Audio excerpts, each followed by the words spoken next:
अस्सलाम वालेकुम, मेरा नाम ज़मीन है सर। उम्मीद करता हूँ कि आप सब खैरियत से होंगे। आज की वीडियो के अंदर हम डिस्कस करने वाले हैं पाकिस्तान स्टडीज़ के 25 मोस्ट इंपॉर्टेंट एमसीक्यूज़। ये वीडियो बहुत ज़्यादा इंपॉर्टेंट है। इस वीडियो को अपने एंड तक देखना है और अगर आपके पास कोई सजेशन या फीडबैक है तो कमेंट्स में लाजमी बताएं। तो स्टार्ट करते हैं आज की वीडियो क्वेश्चन नंबर 1 के साथ। क्वेश्चन नंबर 1 हमारे पास है, which country became the first associate सर्न मेंबर फ्रॉम एशिया ऑन 19 दिसंबर 2014। कौन सी कंट्री है जो कि 19 दिसंबर 2014 को एशिया का पहला एसोसिएट सर्न मेंबर बना? हमारे पास डिफरेंट ऑप्शन हैं, पाकिस्तान, चाइना, इंडिया। तो इसका आंसर हमारे पास है पाकिस्तान। तो पाकिस्तान था वो पहला मेंबर जो कि एसोसिएट बना 2014 को सर्न का। अब सर्न से क्या मुराद है? बेसिकली जो सर्न जो है इसके अंदर 23 मेंबर स्टेट्स हैं, like Australia, Austria, Belgium, Bulgaria, सिजेक Republic, Denmark, Finland, France, Germany, Greece, Hungary, Israel, Italy, Netherlands और इसके साथ साथ और कंट्रीज भी। टोटल 23 मेंबर स्टेट्स है। अब SCERN स्टैंड फॉर क्या बनता है? ये बेसिकली जो है ये एक्रोनिम है कि फ्रेंच वर्ड का काउंसिल यूरोपियन पोर ला लिनर्चे न्यूक्लियरी, और हम इसको इंग्लिश में कह सकते हैं European council for nuclear research. European council for nuclear research ये एक प्रोविजनल बॉडी है जो कि 1952 में फाउंड हुई थी। इसका मैंडेट था कि world class fundamental physics research organisation जो है वो यूरोप में उसको एस्टेब्लिश करने का। तो पाकिस्तान जो है वो फर्स्ट एसोसिएट सन मेंबर बना था एशिया का 19 दिसंबर 2014 को। नेक्स्ट क्वेश्चन हमारे पास है, what is the meaning of Zarbe Azb? Zarbe Azb का जो है लिटरली मीनिंग क्या है? तो इसका आंसर हमारे पास है शार्प एंड कटिंग स्ट्राइक। तो आपने याद रखना है कि ज़रबे अज़ब का मतलब है sharp and cutting strike. Next question हमारे पास है, when was the local government system under the devolution of power plan 2001 inaugurated? Power plan 2011 के तहत बल्दियाती निज़ाम का अफ्ताह जो है वो कब हुआ? तो इसका आंसर हमारे पास है 14 अगस्त 2001। तो आपने याद रखना है कि पावर प्लान 2001 के तहत बल्दियाती निज़ाम का जो इफ्तिताह है वो 14 अगस्त 2001 को हुआ।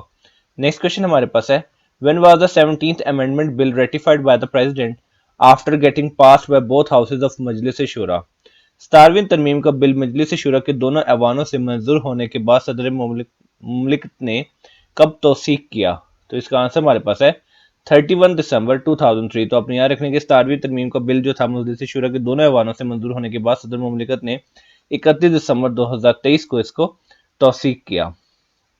When Ala Maududi was awarded death punishment by military court on Qadiani issue?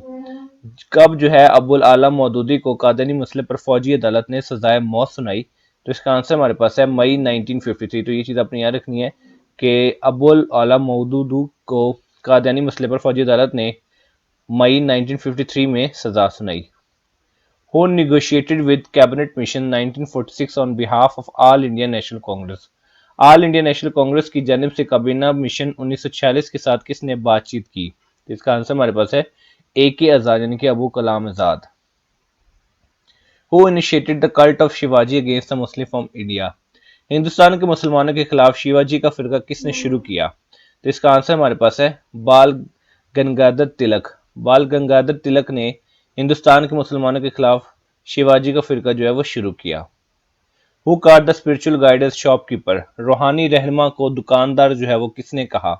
तो इसका आंसर हमारे पास है शाह वलीउल्लाह। तो ये चीज आपने याद रखनी कि रूहानी रहनुमा को दुकानदार जो है वो शाह वलीउल्लाह ने कहा। When was the state of Swat included in Pakistan? कब जो है स्वात की जो स्टेट है वो पाकिस्तान में शामिल हुई? तो इसका आंसर हमारे पास है 28 जुलाई 1969। तो ये चीज आपने याद रखनी है कि 28 जुलाई 1969 को जो है स्टेट ऑफ स्वात जो है वो पाकिस्तान के अंदर इंक्लूड हुई। What percentage of total polled votes in East Pakistan was secured by Awami League in 1970 election?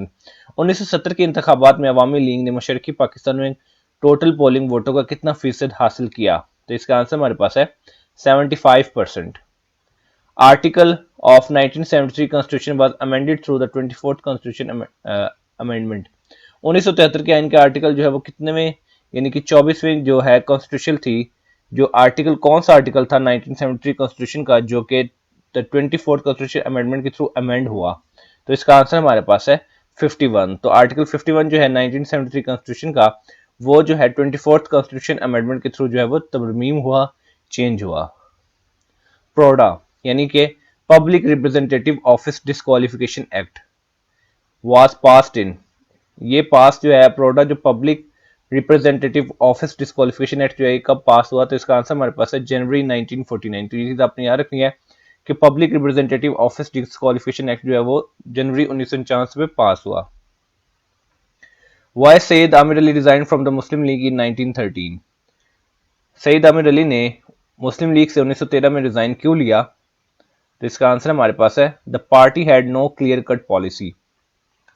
Party की कोई क्लियर कट पॉलिसी नहीं थी, जिसकी वजह से सैयद आमिर अली ने 1913 के अंदर मुस्लिम लीग से रिजाइन ले लिया। Arya Samaj was founded in, Arya Samaj जो है वो कब फाउंड हुआ? तो इसका आंसर हमारे पास है 1875। The election should be held on the basis of general adult franchise, this demand was made in, इंतखाबात आम बालिग राय दही की बुनियाद पर कराए जाएंगे, ये मुतालबा जो है ये किसने किया या कहाँ किया गया? तो इसका आंसर हमारे पास है लखनऊ पैक्ट। तो बेसिकली इंतखाबात आम बालिग राय दही की बुनियाद पर कराए जाएंगे, ये मुतालबा जो है वो लखनऊ पैक्ट में हुआ। नेक्स्ट क्वेश्चन हमारे पास है the future of the government would be federal to be joined by provinces and Indian states, this principle was settled in, हुकूमत की मुस्तकबिल की शक्ल वफाक में होगी जिसमें सूबे और हिंदुस्तानी रियासतें शामिल होंगी, ये असूल जो है वो कहाँ तय पाया? तो इसका आंसर हमारे पास है फर्स्ट राउंड टेबल कॉन्फ्रेंस। तो आपने याद रखना कि हुकूमत की मुस्तकबिल की शक्ल वफाक में होगी जिसमें सूबे और हिंदुस्तानी रियासतें शामिल होंगी, ये असूल जो है वो फर्स्ट राउंड टेबल कॉन्फ्रेंस में तय पाया। In AD Subuktigin a Turki slave become the master of Ghazni, Subuktigin जो है तुर्की स्लेव थे वो कब जो है वो गजनी के मास्टर बने? तो इसका आंसर हमारे पास है 977 AD. Karakoram highway is also called, Karakoram highway को और क्या कहा जाता है? तो इसका आंसर हमारे पास है N35। At the name summit in Durban 1998 which issue was discussed concerning Pakistan, name से मुराद है नॉन अलाइन मूवमेंट। जो नॉन अलाइन मूवमेंट समिट हुआ दुरबन 1998 के अंदर, उसके अंदर कौन सा इशू डिस्कस किया गया पाकिस्तान को लेकर? तो इसका आंसर हमारे पास है कश्मीर प्रॉब्लम। तो आपने ये चीज याद रखनी कि जो दुरबन के अंदर 1998 के अंदर समिट हुआ नॉन अलाइन मूवमेंट का, उसके अंदर जो इशू डिस्कस किया गया था पाकिस्तान को लेकर वो था कश्मीर का मसला। The institution of Mohtasib was establish by, जो इंस्टीट्यूशन ऑफ मोहतसिब का वो किसकी तरफ से एस्टेब्लिश हुआ? तो इसका आंसर हमारे पास है प्रेसिडेंशियल ऑर्डर 1983। तो इंस्टीट्यूशन जो मोहतसिब है वो एस्टेब्लिश हुआ था by the presidential order 1983। Next question हमारे पास है which is the most widely used irrigation method in Pakistan, सबसे ज्यादा इरिगेशन मेथड जो यूज होता है पाकिस्तान में वो कौन सा है? ट्यूबवेल्स हैं, पीरिनियल कैनाल्स हैं, करेज है या डैम्स है? तो इसका आंसर हमारे पास है पीरिनियल कैनाल्स। तो अपने याद रखने की पीरिनियल कैनाल्स जो है ना ये most widely use irrigation method है जो कि पाकिस्तान के अंदर यूज होता है। What was the real name of Shah Waliullah, Shah Waliullah का असल नाम जो है वो क्या था? तो इसका आंसर हमारे पास है कुतुबुद्दीन अहमद। तो आपने ये चीज याद रखनी है कि शाह वलीउल्लाह का जो रियल नेम है वो है Qutbuddin Ahmed. How many medals were won by Pakistan in the Islamic solidarity games 2017 held in Lahore, कितने मेडल जो है वो पाकिस्तान की तरफ से जीते गए थे 2017 के अंदर जो इस्लामिक सॉलिडरिटी गेम्स हुई थी और ये लाहौर में हुई थी? तो इसका आंसर हमारे पास है 12। तो 12 मेडल जीते गए थे पाकिस्तान की तरफ से इन इस्लामिक सॉलिडरिटी गेम्स 2017 जो कि लाहौर में हेल्ड हुई थी। What is the name of the solar power park set up in Bahawalpur at the cost of rupees 15 billion with Chinese assistance? The solar park is built upon 500-acre land is aimed to raise the national grid capacity by 1000 megawatt. आपने solar park का नाम बताना जो कि बहावलपुर में है, उसके ऊपर कॉस्ट जो है वो 15 बिलियन की लगी है, चाइनीज की असिस्टेंस इसमें शामिल थी और ये पार्क जो है वो 500 एकड़ के ऊपर बिल्ट हुआ है और इसका एम है कि ग्रिड की कैपेसिटी को 1000 मेगावाट तक लेकर जाना। आपने सोलर पावर पार्क का नाम बताना है। तो इसका आंसर हमारे पास है Quaid Azam solar power park जो कि बहावलपुर में लोकेटेड है। आपने याद रखना है Quaid Azam solar power park located in Bahawalpur.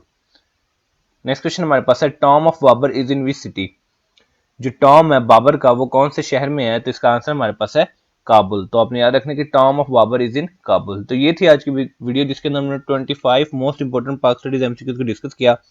उम्मीद करता हूं कि वीडियो आपके लिए बहुत ही ज्यादा इन्फॉर्मेटिव और यूजफुल साबित होगी। तो मिलते हैं इंशाल्लाह अपनी नेक्स्ट वीडियो में, तब तक अपना बहुत ज्यादा ख्याल रखिए। वस्सलाम।